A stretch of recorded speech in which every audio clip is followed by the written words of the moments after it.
উপদেষ্টা উপদেষ্টা বলে আমাদের কোনো পদ নাই। জি আপা। যেভাবে সে ক্ষমতা গেছে তত মানে মানুষ খুন করে জি মেরে আপা। একটা সিচুয়েশন তৈরি করে তারপরে তো সে ক্ষমতা গেল। পদত্যাগ করি নাই। জি আপা। আপা সবচেয়ে বড় কথা হচ্ছে যে আমাদের কনস্টিটিউশনের আর্টিকেল 57 অনুযায়ী যেভাবে পদত্যাগ করতে হয় জি আপা। আমার কিন্তু সেভাবে পদত্যাগ করা হয়নি। নিশ্চয়ই এই ফোন আলাপ শোনার পর ডক্টর ইউনুস সহ সমন্বয়ক সহ যারাই আছেন তাদের ঘুম হারাম হয়ে গেছে। বলে যে পদত্যাগপত্র প্রধানমন্ত্রী চ্যালেঞ্জ ছুড়ে দিয়েছেন শেখ হাসিনা যে তিনি যে সাইন করেছেন পদত্যাগপত্রে, এই পদত্যাগপত্রের ছবিটা কোথায়? ত্যাগ করেননি শেখ হাসিনা। সংবিধান মতে তিনি এখনো বাংলাদেশের প্রধানমন্ত্রী। সাবেক প্রধানমন্ত্রী শেখ হাসিনার জন্য এটা বিশাল একটা অর্জন। মাঠে তিনি নাই, আদালত তার না, তারপরেও যে ঘোষণা কালকে আদালত থেকে আসছে, দ্য লাস্ট চান্স। আপনারা কেউ শেখ হাসিনা পদত্যাগ করেছে এটা কাগজটা দেখছেন? মার্কিন অর্থ দপ্তরের সহকারী আন্ডার সেক্রেটারি ব্রেন্ট নেইম্যানের নেতৃত্বে মার্কিন একটি শক্তিশালী প্রতিনিধি দল আগামী শনিবার ঢাকা আসছে। এ দলে থাকছেন মার্কিন পররাষ্ট্র দপ্তরের দক্ষিণ ও মধ্য এশিয়া বিষয়ক অ্যাসিস্ট্যান্ট সেক্রেটারি ডোনাল্ড লো। তিনি ঢাকা আসবেন দিল্লি হয়ে। সম্মানিত দর্শক মণ্ডলী, একই ঘটনা ঘটে গেল। প্রধানমন্ত্রী শেখ হাসিনা তিনি সীমান্তের কাছাকাছি আছেন, যে কোনো সময় বাংলাদেশে এসে আসতে পারেন। ইতিমধ্যে কল রেকর্ড ফাঁস হয়েছে। প্রধানমন্ত্রী শেখ হাসিনা বলছে যে তিনি পদত্যাগ করেনি, চ্যালেঞ্জ করে দিয়েছে পদত্যাগপত্র কেউ দেখাতে পারবে না।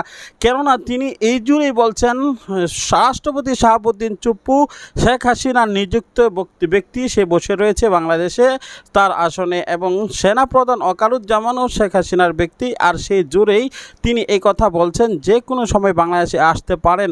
ইতিমধ্যে মার্কিন পররাষ্ট্র দপ্তর থেকে শক্তিশালী একটি দল ডোনাল্ড লু সহ বাংলাদেশে আসছে, কিন্তু তারা বাংলাদেশে আসার আগে দিল্লিতে শেখ হাসিনার সাথে বৈঠক করে এরপরে আসতে যাচ্ছে। কি হতে যাচ্ছে এই ভিডিওটি শেষ পর্যন্ত দেখলে অনেক তথ্য পেয়ে যাবেন। গুরুত্বপূর্ণ এই ভিডিওটি একদম না টেনে স্কিপ না করে শেষ পর্যন্ত দেখার অনুরোধ করছি। না টেনে শেষ পর্যন্ত দেখতে থাকুন। সমন্বয়ক সহ যারাই আছেন তাদের ঘুম হারাম হয়ে গেছে। আমি আপনাদেরকে জাস্ট প্রথম অংশটা শুনিয়েছি। বেশ দীর্ঘ এই ফোন আলাপটা যদি সংক্ষেপে আমরা আনি, খুবই গুরুত্বপূর্ণ যে অংশটুকু, যেই একটা ছবি আমরা দেখেছি যে সাবেক প্রধানমন্ত্রী শেখ হাসিনা রাইট নাও তিনি দাবি করছেন তিনি সাবেক না, তিনি এখনো রানিং। তাহলে যে পদত্যাগপত্র প্রধানমন্ত্রী চ্যালেঞ্জ ছুড়ে দিয়েছেন শেখ হাসিনা যে তিনি যে সাইন করেছেন পদত্যাগপত্রে, এই পদত্যাগপত্রের ছবিটা কোথায়? তাহলে যে দৃশ্য আমরা দেখলাম সাইন করার, সেটা হচ্ছে কোনো একটা স্মারক লিপিতে বা কোনো একটা স্মারক সমঝোতা বইয়ে অন্য কোনো একটা সাইনের দৃশ্য, যেটা বেসিক্যালি তিনি পদত্যাগ করেননি। সরাসরি এই প্রথমবারের মতন তার নিজের কণ্ঠেই আপনারা বিষয়টা শুনলেন। দর্শক, গতকালকে একটা ফোন আলাপ ভাইরাল হলো। আজকে সম্ভবত ইউরোপেরই কোনো একটা দেশে থাকা কোনো একজন আওয়ামী লীগের নেতার সাথে তার আরেকটা ফোন আলাপ রেকর্ড ফাঁস হলো। এখানে খুবই গুরুত্বপূর্ণ জিনিসগুলো তিনি যেগুলো বোঝানোর চেষ্টা করলেন যে ডক্টর ইউনুস সাহেব এই মুহূর্তে যেভাবে আছে সেই থাকাটা হচ্ছে অবৈধ। পাশাপাশি বাংলাদেশের সংবিধান অনুযায়ী কিভাবে একজন সরকারের পদত্যাগপত্র করতে হয় কনস্টিটিউশনাল ইস্যুতে, যেটা হয়েছে, যেটা হওয়ার দরকার ছিল ওইটা কোনোটাই হয় নাই। তাহলে তিনি কেন দেশ চালান? খুবই গুরুত্বপূর্ণ একটা তথ্য এখানে। তিনার বক্তব্য ছিল যে ৬ তারিখ ডক্টর ইউনুসের একটা মামলার সাক্ষী ছিল ৬৬২ কোটি টাকার, এখানে সম্ভবত ট্যাক্স ইস্যুতে একটা মামলার সাক্ষ্য বা রায় হওয়ার কথা ছিল। তো হুট করেই ডক্টর ইউনুস সাহেব তিনি নিজেই এই আন্দোলনের মাস্টার মাইন্ড, শেখ হাসিনার কথা যতটুকু বোঝা যাচ্ছে, তো তিনি এটাকে ৫ তারিখ নিয়ে আসলেন। আর ৫ তারিখ যখন হয়ে গেল তখন গণভবনের চারপাশে যেভাবে মানুষ ওই দিন রাস্তায় নেমেছিল, তো সেই ক্ষেত্রে শেখ হাসিনার সেফটিতে থাকা যেই এসএসএফ সদস্যরা আছেন অথবা নিরাপত্তা কর্মীরা আছেন, তারা যদি ফায়ার করতেন তাহলে সেদিন লাশের স্তূপ পড়ে যেত। আর তিনি আর লাশ দেখতে চাননি, যার কারণে তিনি তাৎক্ষণিক সিদ্ধান্ত নিয়ে দেশ ছেড়ে চলে গেছেন। তবে তিনি এখনও পদত্যাগ করেননি, তিনি নিজেকে প্রধানমন্ত্রী দাবি করছেন। ইভেন ডক্টর ইউনুসকে নিয়েও তিনি বেশ কিছু বক্তব্য দিয়েছেন। আর টোটাল কথায় মুদ্রা কথা আমি যদি বলি, মানে ফলার পর দীর্ঘ, এখানে তিনি যেটা আসলে বুঝতে পেরেছেন বা তিনি বোঝাতে চেয়েছেন যে এই মুহূর্তে ডক্টর ইউনুস সাহেবের যে উপদেষ্টা পদটা, সেইটা বেসিক্যালি অবৈধ, এবং কি এইখানে এই মুহূর্তে যারাই আছেন সবটাই অবৈধ। এখন গতকালকে ফোন আলাপ ফাঁসের পর যখন তিনি বলছিলেন যে তিনি চট করে দেশে আসবেন, অনেকে বলছিলেন যে আসেন আসেন দেখা যাবে, বাট ওনার এই বক্তব্যের মধ্যে কিন্তু ওই ইস্যুটা কানেক্টেড ছিল বা একটু ইশারা ইঙ্গিত ছিল যে তিনি কিন্তু আসলেই চট করে দেশে আসবেন। এখন এটাকে কে কীভাবে নিচ্ছেন জানি না, তবে আমার কেন জানি সিক্সথ সেন্স বলছে যে তিনি আসলেই চট করে বাংলাদেশে আসবেন।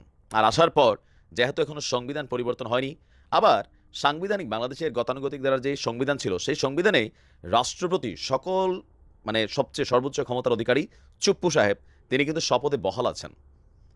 এখন তিনি কোনো সিদ্ধান্ত হয়তো নিতে পারছেন না, বিকজ পরিস্থিতিটা তার পক্ষে না। বাট যদি কখনো শেখ হাসিনা বাংলাদেশে প্রবেশ করে রাষ্ট্রপতির একটা সিদ্ধান্তে, এখানে অনেক কিছু ঘটে যাবে। ডক্টর ইউনুসের ফাঁসিও হতে পারে। উপদেষ্টা মণ্ডলীতে যারা আছেন বর্তমানে আমাদের সংবিধান অনুযায়ী এই প্রত্যেকটা মানুষকে আইনের আওতা নেওয়া হবে। এখন আসলে কি ঘটবে, কি ঘটতে যাচ্ছে, কি ঘটবে না, সবকিছু হচ্ছে আইডিয়া প্রসূত। বাট হঠাৎ করে শেখ হাসিনার ফোন আলাপগুলো যেগুলো ভাইরাল হচ্ছে এই মুহূর্তে, সেখানে কিন্তু ইন্টারন্যাশনাল লেভেলে লবিং বলেন বা যেটাই হোক, মানে ওই দেশের সরকারদেরকে মনোযোগ দৃষ্টি করা, ইভেন কিছু যৌক্তিক কথাবার্তা তিনি এখানে আপনার ইনক্লুড করার চেষ্টা করছেন। ইন্টেলেকচুয়াল অনেক কিছু সামনে আসা শুরু হয়ে গেছে। তো সকল কিছু মিলিয়ে এই মুহূর্তে এই ফোন আলাপগুলো ডক্টর মোহাম্মদ ইউনূস সাহেবের জন্য খুবই একটা হেডেকের ইস্যু নাকি নর্মাল, সেটা হয়তো যারা দায়িত্বে আছেন তারা বলতে পারবেন। তবে সবচেয়ে গুরুত্বপূর্ণ যে বক্তব্যটা, তিনি পদত্যাগ করেননি। আর এই পর্যন্ত আসলে ওনার পদত্যাগপত্র সারা বাংলাদেশের কেউ দেখেনি। আবার আগের সংবিধানকে রেখেই এখন যে সিস্টেম গভর্নমেন্ট আছে সেটা কিন্তু পরিচালিত হচ্ছে, এখানে নতুন কোনো কিছু হয়নি। তো কি ভাবছেন আসলে, মানে আই ডোন্ট নো, যে নতুন ওনার এই ফোন আলাপের কারণে একটা নতুন মোড় তৈরি হচ্ছে সামহাউ। আওয়ামী লীগের যারা নেতাকর্মীরা আছেন অবশ্যই তারা উজ্জীবিত হচ্ছেন, কারণ শেখ হাসিনা বাংলাদেশে পা দিলেই আপনি দেখবেন যে মাটি ফুঁড়ে আওয়ামী লীগের নেতাকর্মীরা বের হচ্ছে। ইভেন রাজপথ দখলেও তারা খুবই সচেষ্ট ভূমিকা রাখবে, এটা একদম নির্ঘাত সত্য। মার্কিন অর্থ দপ্তরের সহকারী আন্ডার সেক্রেটারি ব্রেন্ট নেইম্যানের নেতৃত্বে মার্কিন একটি শক্তিশালী প্রতিনিধি দল আগামী শনিবার ঢাকা আসছে। এ দলে থাকছেন মার্কিন পররাষ্ট্র দপ্তরের দক্ষিণ ও মধ্য এশিয়া বিষয়ক অ্যাসিস্ট্যান্ট সেক্রেটারি ডোনাল্ড লো। তবে ডোনাল্ড লো সরাসরি ওয়াশিংটন থেকে ঢাকা আসছেন না, তিনি ঢাকা আসবেন দিল্লি হয়ে। সেখানে ভারতে পলাতক আছেন বা নির্বাসিত আছেন সাবেক প্রধানমন্ত্রী শেখ হাসিনা। আওয়ামী লীগের যারা নেতাকর্মী আছেন, আপনারা মোটামুটি একটা সুসংবাদ না দুঃসংবাদ আমি জানি না এটা কোন সংবাদ হবে, শেখ হাসিনা যে কোনো সময় বাংলাদেশে আসছেন। তবে তিনি তার নিজের ইচ্ছায় আসার চেয়ে, যেটা এই মুহূর্তে ভারতের সংকট দাঁড়িয়েছে, যে বাংলাদেশের সাথে কূটনৈতিক সম্পর্ককে ঠিক রাখতে হলে আদালত যদি নির্দেশ করে বসে, অলরেডি নিয়ে প্রসিডিং চলছে, ভারত থেকে শেখ হাসিনাকে বাংলাদেশে ফেরত আনা হবে। এখন শেখ হাসিনা বাংলাদেশে ফেরত আসলে আসলে কি ঘটবে, একটু চক্ষু বন্ধ করে আমার ভিডিওর বাকি অংশটা শুনলে আপনি বুঝে যাবেন। ধরেন শেখ হাসিনা বাংলাদেশে আসলে প্রথমত ওনাকে এয়ারপোর্টে গ্রেপ্তার করা হবে, রাইট? ওনাকে গ্রেপ্তার করা হবে, মিডিয়া কাভারেজ উনি পাবেন। তারপরে কি হবে? ওনার বিচার হবে, জেল হবে। খালেদা জিয়ার সাথে যা ঘটছে, আমি এইটা নিয়ে অনেক ভিডিও বলছিলাম যে খালেদা জিয়া হয়তো একজন কাজের মহিলা পাইছিলেন, শেখ হাসিনা হয়তো ওইটাও পাবেন না। কিন্তু আরেকটা ভিন্ন চিত্র আপনি দেখতে পাবেন। ডক্টর মোহাম্মদ ইউনূসের যে সরকার, এই সরকারের এথিক্স কোনটা? যারা অপরাধী তাদের বিচার হবে, যারা অন্যায়কারী লুটেরা তাদের বিচার হবে। তো আওয়ামী লীগের শাসন আমলে বাংলাদেশে মার্চের ভোটে আওয়ামী লীগের প্রায় নিয়ার অ্যাবাউট 40% সমর্থন আছে। এই সমর্থকদের মধ্যে লুটপাটকারী শ্রেণীর সংখ্যা আপনি পাবেন বড় জোরে 40-এর মধ্যে 3% যারা লুটপাট করছে, দুর্নীতি করছে। কিন্তু বাকি 37% মানুষ এখনো কিন্তু বাংলাদেশে আছে, তারা ঘাপটি মাইরা আছে অথবা নেতৃত্ব শূন্য অবস্থায় সামনে আসতে চাচ্ছে না বা একত্রিত হতে পারছে না। এখনো আওয়ামী লীগ যদি একত্রিত হয়, এটা কিন্তু একটা টেনশনেবল ফোর্স, টেনশন হওয়ারই বিষয়, কারণ টাকা আছে, ক্ষমতাটা এখনো আছে। আর যা ঘটছে বাংলাদেশে, ভিতরে গোস্বা আছে, জিদ আসে। আবার ইতিহাস বলে বারবার যে রাজপথের আন্দোলনে বিরোধী দল হিসেবে যখন আওয়ামী লীগ থাকে, তখন আওয়ামী লীগের মতন সুপার পাওয়ার এদেশের রাজনৈতিক ইতিহাসে খুব কম দলই প্রকাশ করতে পারছে। যেমন ধরেন 96-তে সম্ভবত বিএনপি কিন্তু তত্ত্বাবধায়ক বাদ দিয়ে নির্বাচনটা করে ফেলছিল, ক্ষমতাটা নিয়ে আনিছিল, কিন্তু ধৈর্য রাখতে পারেনি আওয়ামী লীগের জন্য। আওয়ামী লীগ কিন্তু খুবই এই জায়গায় শক্ত একটা খেলোয়াড়। আবার আওয়ামী লীগ যখন তত্ত্বাবধায়ক সরকার এস্টাবলিশ করে ফেললো বাদ দিয়া নির্বাচন, বিএনপি কিন্তু ওইখানে ওইভাবে আওয়ামী লীগরে পতন করাইতে পারে নাই। যে কোনো কারণে হোক, খেলাতে আসে কোনটা? জয় বিজয়।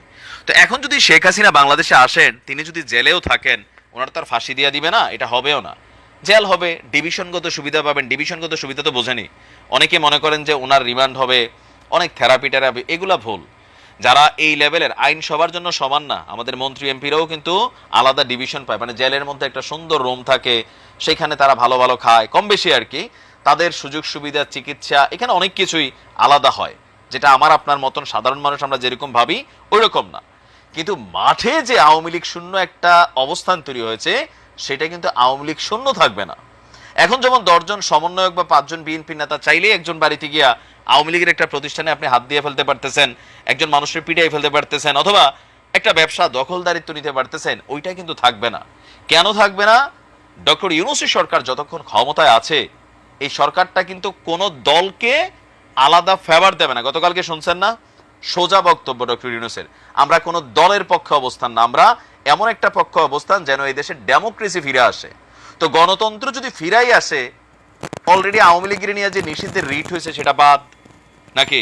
বাদ হয়ে গেছে না? বাদ হয়ে গেছে। তার মানে এখানে রাজনীতি থাকবে আওয়ামী লীগের, এটা আপনি চান না চান। তো এর আগে আওয়ামী লীগ চান নাই, আওয়ামী লীগ চায় নাই জামাত থাকুক, তো বহুত কিছু করছে, কিন্তু দিন শেষে কি পারছে? পারে নাই। তো আওয়ামী লীগের বিরুদ্ধে এরকম কোন অ্যাকশন নিলেও কিন্তু আসলে পারা যাবে না। এখন ডক্টর ইউনূসের সরকার থাকাকালীন 2 বছর 3 বছরের জন্য তিনি যদি থাকেন, তাহলে আওয়ামী লীগ রাজপথে আবারও শক্তিশালী হবে। এমনকি আগামী নির্বাচন আসতে আসতে তারা নির্বাচনে একটা শক্তিশালী দল হিসাবে ভূমিকা রাখবে। এটাতে ঝামেলায় পড়ে যাবে জামাত। জামাত কেন ঝামেলায় পড়বে? যদি ডক্টর ইউনূস সাহেব 2 থেকে 3 বছর পরে নির্বাচন দেন, জামাত যদি তাদের দলগুলোর সাথে, ইসলামিক দলগুলোর সাথে একত্রিত হয়ে নির্বাচনে না যায়, তাহলে কন্টেস্ট কিন্তু আবারও one kind of Awami League বিএনপির মধ্যে হবে। দ্বিতীয় আসনটা জামাতও পাইতে পারে, বিএনপিও পাইতে, আওয়ামী লীগও পাইতে পারে। সে ক্ষমতায় গেল। জি জি আপা, জি জি। না আমরা এগুলা, আমাকেই মেরে ফেলা। জি আপা, আমরা এগুলা আমরা ইউরোপিয়ান পার্লামেন্টকে জানাবো, জানাচ্ছি। আর তাছাড়া আমি তো পদত্যাগ করি নাই। জি আপা। আপা সবচেয়ে বড় কথা হচ্ছে যে আমাদের কনস্টিটিউশনের আর্টিকেল 57 অনুযায়ী যেভাবে পদত্যাগ করতে হয়, জি আপা, আমার কিন্তু সেভাবে পদত্যাগ করা হয়নি। এবং সে কিন্তু ওই জন্য 6 তারিখে জায়গায় 5 তারিখে নিয়ে আসলো। জি। আর 5 তারিখে নিয়ে আসার ফলে আমার পক্ষে তখন এমন ভাবে চারিদিকে লোক যাও, আমি দেখলাম যে এখন যদি ফায়ার ওপেন করে আমার এখানে সিকিউরিটি, তাহলে শত শত লোকের লাশ পড়বে। জি আপা, জি। তাদের হ্যাঁ, সেটা লাশ ফেলে আমি ক্ষমতা থাকতে চাই না। কিন্তু যখন আমার একটা সিচুয়েশন হয়ে গেল যে আমার সিকিউরিটি যাওয়া থ্রু এগুলো বাধ্য হয়ে তখন আমাকে সরে যেতে হলো গণভবন থেকে, যার ফলে আমার বঙ্গভবনে যে মহামান্য রাষ্ট্রপতির কাছে আমার পদত্যাগপত্র জমা আমি দেইনি। জি আপা। কাজে আমার কিন্তু পদত্যাগ হয়নি। আমি কিন্তু এখনো বাংলাদেশের constitutional prime minister, elected prime minister. জি আপা। আমি আসলে দেশে কাউকে এমনি কিছু পাবলিশ করতে দেয় না, কিন্তু এমনি তো ফেসবুকে বা এসে বেশ কিছু ডকুমেন্ট ওরা নিজেও দিচ্ছে যে কিভাবে মানুষ মারছে। জি জি আপা, জি জি আপা, জি জি আপা। চুলজন থেকে নিয়ে নেওয়া যায়। আমি আপা ওই যে তো থাকার কথা। জি আপা, জি আপা। আমি আপা ওই যে মানে এখানে যে ইন্ডিয়ান অ্যাম্বাসেডর আছে আমাদের ডক্টর মাসুদ আছে নিউ ইয়র্কে। জি আপা, আমি আপা ওনাদের সাথে আমার যোগাযোগ নাই আসলে আপা। আমি এখানে মেইন স্ট্রিমে পলিটিক্সে ছিলাম। আর তাছাড়া আমি আপনাকে বলি, আমি 1988 সালে আপনার সাথে দেখা হয়েছিল লাস্ট। তখন আমাদের ওই যে আমার বাড়ি আপা ওই যে নোয়াখালী সোনামুড়িতে, আমি সোনামুড়ি থানা ছাত্রলীগের সেক্রেটারি ছিলাম। তখন আমাদের গোলাম সারোয়ার MA যে আমার মামা হয়, উনি আমাদেরকে আপনার কাছে নিয়ে গেছিল। আচ্ছা আচ্ছা। তো এরপরে আপা আমি পড়ালেখার জন্য ইউরোপে চলে আসি। চিটাগং ইউনিভার্সিটিতে আমি পড়ালেখা করে তারপরে ইউরোপে চলে আসি। তো আসার পরে আপা আমি বেসিক্যালি বেলজিয়ামে মেইন স্ট্রিম পলিটিক্সের সাথে জড়িত ছিলাম। কিন্তু লাস্ট ইলেকশনের সময় আপা আমরা অনেক কাজ করছি। আমি আমার অর্গানাইজেশন, আমার একটা NGO আছে এখানে, একবারে ফুল প্লেজেন্ট আপনার লবি ফার্ম। আমরা প্রায় গত ইলেকশনের আগে, ইলেকশন আগে আমরা 180 জন এমপির কাছে আমরা চিঠি দিয়েছি যে কেন মানে বাংলাদেশ আওয়ামী লীগ গভর্নমেন্ট বাংলাদেশের প্রয়োজন। কিন্তু এবছর আমরা তারপরও কাজ করছি, কিন্তু পুরোপুরি কাজ করতে পারিনি। আর আসলে কারোর সাথে তেমন কেউ আমাদেরকে, ইভেন আমাদের যে এখানে প্রেজেন্ট অ্যাম্বাসেডর, আমি ওনাকে অনেকবার কথা বলার চেষ্টা করছি, উনি কখনোই আমাদেরকে অ্যাপয়েন্টমেন্ট দিত না। কারণ আমি তো ওইখানে আবার আমি সারাদিন ইউরোপিয়ান পার্লামেন্টেই থাকি। এবং আমি ভিতরেই, কারণ আমাদের ইউরোপ পার্লামেন্ট আমাদের খুব দরকার। আপা আমি আমার এই আগামী মাসের প্রথম সপ্তাহে আমরা কনফারেন্স করব। আমি সিদ্দিক ভাইকে অন্যভাবে, সিদ্দিক ভাইয়ের সাথে আমার সরাসরি কথা হয়নি, আমার একজন খুব বেশি একটা সুস্থ না, সে খুব বেশি একটা নেতৃত্ব করতে পারে না। জি আপা, জি। এখন আপা কার সাথে যোগাযোগ করব সেটা হলো কথা। আমি চাচ্ছি না যে বেলজিয়াম আওয়ামী লীগের তো নেতৃবৃন্দ আছে, ওদের সাথে কথা বললে ওরাই তো অনেক কিছু দিতে পারবে। ওরা আসলে আমি বলছিলাম যে আমি শহীদ ভাইকে বলছি, আমি রতন ভাইকে বলছি, জাহাঙ্গীর চৌধুরী রতন ভাইকে বলছি যে আপনারা আমায় কিছু ডকুমেন্টস, আমি নিজেই ডকুমেন্টস তৈরি করে দিয়েছি, তারা আরো চায়, যেমন কিছু এমইপি আমাদের বন্ধু বান্ধব আছে খুব মানে অনেক ভালো বন্ধু এমইপি, তারাও জানে। তো তারা আমাকে বললো যে তুমি আমাদেরকে আরো কিছু ডকুমেন্টস দাও, আমরা এটা নিয়ে কাজ করব। মানে আমরা প্রায় 15 জন এমপির কাছে চিঠি লিখেছি আপা। ইউটিউবের যুগ, জি আপা, ফেসবুকের যুগ, সবই তো পাওয়া যায় এখন। জি আপা, আমরাও যা জি। পাচ্ছি ওখান থেকে পাচ্ছি। আচ্ছা আচ্ছা আচ্ছা আচ্ছা, তো জি আপা। ওখানে কালেক্টেড, আর আমাদের আওয়ামী লীগ ওখানে করলে পরে নিশ্চয়ই তারা কি করবে। ওরা তো আমাদের সাথে আছে, উনি ইয়েরাও আছে, যেমন শহীদ ভাই। জি জি আপা। আর আমেরিকা থেকেও তো দেবে না কেন? আমেরিকা তো আমি ওই যে মানে কারোর সাথে আমার যোগাযোগ নাই, কার সাথে যোগাযোগ করলে পাবো আপা? সিদ্দিক সাহেব তো আছেন, ওনারা ওই যে কয়দিন ব্যস্ত ছিল। সিদ্দিক সাহেব আছে, তারপরে আমাদের মোহাম্মদ আলী সিদ্দিক আছে, আমাদের যারা আওয়ামী লীগের নেতৃবৃন্দ যে কোনো একজনের পারলে তো ওখানে পাওয়া যাবে। আচ্ছা ঠিক আছে আপা, জি জি। আপনার ভালো আছেন তো আপনি?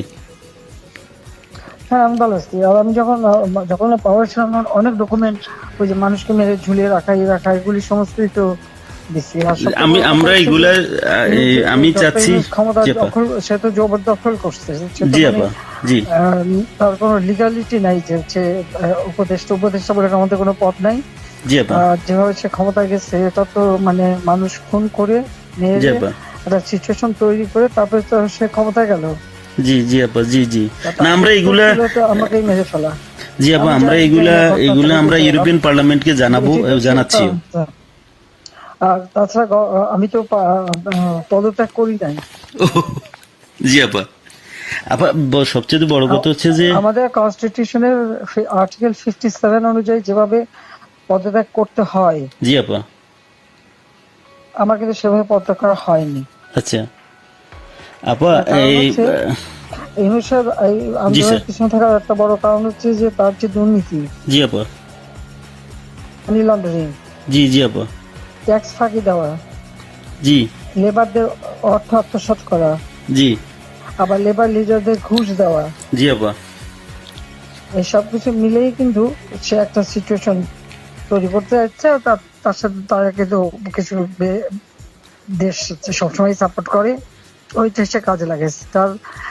তার একটা ভার্ডিক্ট ছিল, জি আপা, মামলার 6 তারিখে জি আপা, আগস্ট, জি আপা, ওরা যাতে না হতে পারে সেজন্য সে 5 তারিখে আগায় নিয়ে আসে। আর 5 তারিখে আনার ফলে যেটা হলো, আমার যখন মানুষ মারা গেল আমি একটা জুডিশিয়াল কমিশন করলাম, জি আপা, এনকোয়ারি করবার জন্য। জি। তারপর আমি সিদ্ধান্ত নিলাম যে আমি থাকবো না, আমি ছেড়ে দেবো। আপা আপনি কি কোনো স্পিচ দিবেন নাকি? আমরা যদি কোনো প্রোগ্রাম করি পার্লামেন্টে, 5 তারিখে আমার একটা নেশনকে অ্যাড্রেস করে আমি যাব রাষ্ট্রপতির কাছে, তার কাছে সাবমিশন করব। জি। পার্লামেন্টারি সিস্টেমের নিয়ম হচ্ছে যে আমি যদি রেজিগনেশন সাবমিটও করি, যতক্ষণ পর্যন্ত মেম্বার্স অফ পার্লামেন্টের ভিতর থেকে মেজরিটি অন্য কেউ যদি মানে অনুমোদন পায় তাহলে সে হবে প্রাইম মিনিস্টার। জি। আর সেটা যদি না পারে দেন প্রাইম মিনিস্টারকে রিকোয়েস্ট করতে হবে জি করার জন্য যে পার্লামেন্ট ভেঙে দেন। তখন পার্লামেন্ট ভাঙে, তাছাড়া কোনোদিন পার্লামেন্ট ভাঙতে পারে না। জি আপা, এটাও কনস্টিটিউশন অনুযায়ী। জি। যাই হোক, এমন একটা সিচুয়েশন করা হলো, মানুষ মানে যে কটা মার্ডার হয়েছে পুলিশের গুলিতে কিন্তু হয়নি। জি আপা, মানে কিলিং ওদের মুভমেন্টের ভিতরে কিলিং এজেন্ট ছিল। জি আপা, এবং ওরা যে বুলেটটা ব্যবহার করছে সেটা ওদের অ্যাডভাইজার শাফাত সাহেব আর্মির লোক, জি আপা, তিনি নিজেই বলছেন যে এই বুলেট তো পুলিশের কাছে থাকে না।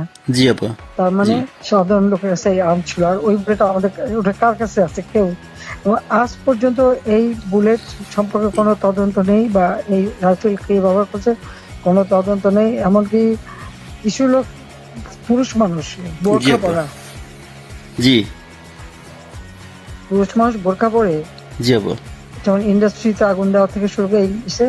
এবং আমি যখন রোগীদের দেখতে গেলাম, আমি প্রত্যেকটা রোগীকে দেখতে গেছি, আমি প্রত্যেক খাবার দাবার তখন মারা গেছে সব ফ্যামিলিকে আমি 10 লাখ করে টাকা, 50,000 টাকা করে দিয়ে তাদেরকে করছি। এবং এনকোয়ারি করার জন্য আমি আমার কমিশনকে আরো বড় করে দিলাম, 3 সদস্য বিশিষ্ট জুডিশিয়াল কমিশন করে দিলাম কমিটি।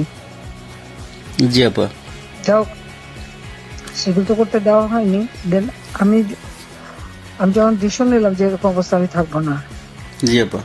ইউনুস সাহেবের কোর্টের কেসের ভার্ডিক্ট ছিল ওই 666 কোটি টাকা ট্যাক্স তার কাছে পাও না। জি জি জি আপা, এটা তো মাফ করে দিল। আর একটা সে ছিল, তিনি কিছু টাকা পেমেন্ট করছে, তবে এটা মানে তার মানে স্বীকার করলো যে তার ট্যাক্স ফাঁকি আছে। আর এই 666 কোটি টাকার ভার্ডিক্টটা আসার কথা ছিল।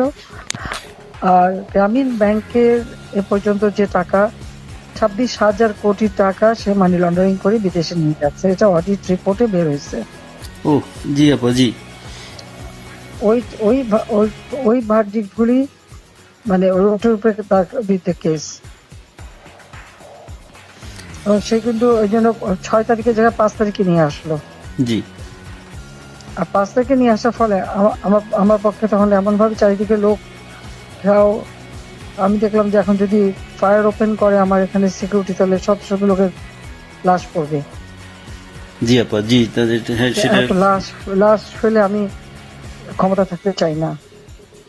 কিন্তু যখন আমার একটা সিচুয়েশন হয়ে গেল যে আমার সিকিউরিটি যাওয়া থ্রু এগুলো বাধ্য হয়ে তখন আমাকে সরে যেতে হলো গণভবন থেকে, যার ফলে আমার বঙ্গভবনে যে মহামান্য রাষ্ট্রপতির কাছে আমার পদত্যাগপত্র জমা আমি দেইনি। জি আপা। কাজে আমার কিন্তু পদত্যাগ হয়নি, আমি কিন্তু এখনো বাংলাদেশের constitutional prime minister, elected prime minister. জি আপা। ইনশাআল্লাহ আপা আপনি চলে আসবেন তো, আর বেশি দিন নেই। উনি কিন্তু তারপরে যখন মানে খুঁজে বেড়াচ্ছে, তার ফলস ছবি দেখালো, আমি সই করছি, সেটা হলো আমার ভিজিটিং বুকের সই। ছবিটা ভালো করে দেখলে দেখা যাবে ওটা একটা মোটা বই। জি আপা। যেখানে ভিজিটিং, ওরকম কোনো বই প্রাইম মিনিস্টার সই করে পদত্যাগ করে না। আর আমার সেই চিঠিও কেউ দেখাতে পারছে না, তার চিঠি তো গণভবনে রেখে আসছিলাম। জি আপা। গণভবন আগুন দিয়েছে, পড়িয়ে দিয়েছে, লুটপাট হয়ে গেছে, ওগুলি সব চলে গেছে। সবকিছু আপা এলোমেলো করে ফেলছে, তারা সবকিছু নষ্ট করে ফেলছে।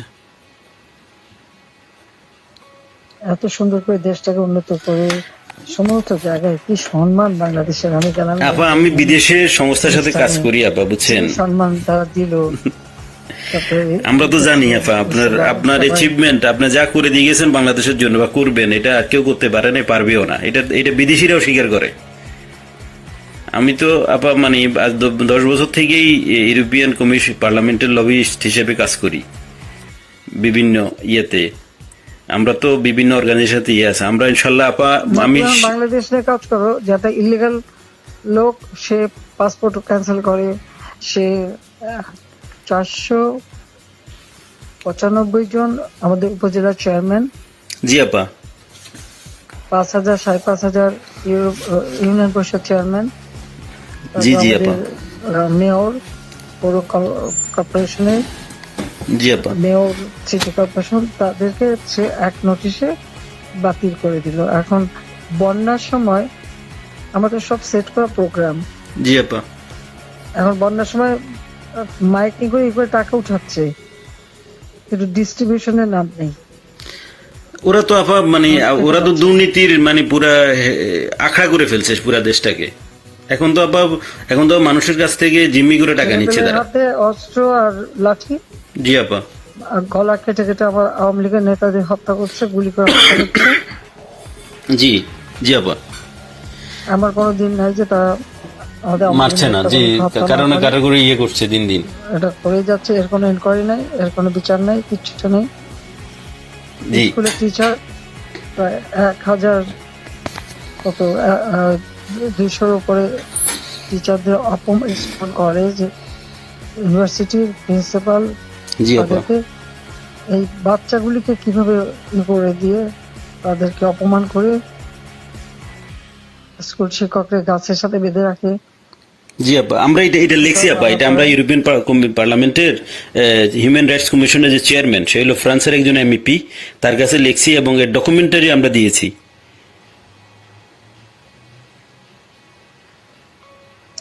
এটা কি করে হয় একজন টিচারকে এইভাবে অপমান করা? অনেকে তো আপা মানে আত্মহত্যা করেছে, বুঝছেন,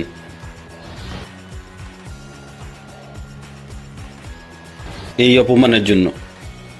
একজন ওখানে হার্টফেল করে মারা গেছে, জি আপা। এই দায়িত্ব কে নেবে? আর যে ছেলেগুলি মারা গেছে জি মিছিলে, জি আপা। খুব শর্ট রেঞ্জের থেকে তাদেরকে 7.62, যেটা আমাদের যে ব্রিগেডিয়ার সাকাত সাহেব জি বলছেন, আপা। উনি তো চিনেন, আমরা তো এগুলি চিনি না। জি 7.62 আপা। আমি এই ব্যাপারে একটা কথা বলি আপা, এগুলি আসলো কোত্থেকে? আপা আমি এই ব্যাপারে একটা কথা বলি। আমি কিছুদিন আগে মায়ানমারের অ্যাম্বাসেডারের সাথে আমার একটা মিটিং হয়েছিল, ওনার অফিসে, উনি ডাকছে আমাকে যাওয়ার জন্য। তো মায়ানমার অ্যাম্বাসেডার আমার বললো যে দেখো, তোমাদের এখানে কিন্তু আজকা থেকে ওই যে আপনার রেভলিউশন গ্রুপ, ওরা কিন্তু অস্ত্র বিক্রি করতেছে, তুমি কি মানে তুমি পারলে গভর্নমেন্টকে ইনফর্ম করো। তা আমি আমাদের অ্যাম্বাসেডার সাহেব, যেখানে সালে সাহেব আছে, ওনাকে বারবার আমি চেষ্টা করছি কথা বলার জন্য, উনি কখনোই মানে ওনাকে তো এমনি গিয়ে দেখা করা যায় না। তো আমি বললাম যে আপনার সাথে একটু কথা আছে, কিন্তু উনি আমার কখনোই অ্যাপয়েন্টমেন্ট দেয় নাই। অ্যাম্বাসেডার আমাকে ডেকে নিয়ে ইনফর্ম করছে যে উনি জানে আমি বাংলাদেশের, আমাদের এনজিওটা যদিও ইন্টারন্যাশনাল। আমি তো আপা মানে আওয়ামী লীগের লোক, আমরা বঙ্গবন্ধুর আদর্শ সৈনিক, আমরা আমাদের রক্তে আমরা মানে যখন আপনি বাংলাদেশ ছেড়ে চলে গেছেন, আমরা খাইতেও পারি না ঠিক মতে।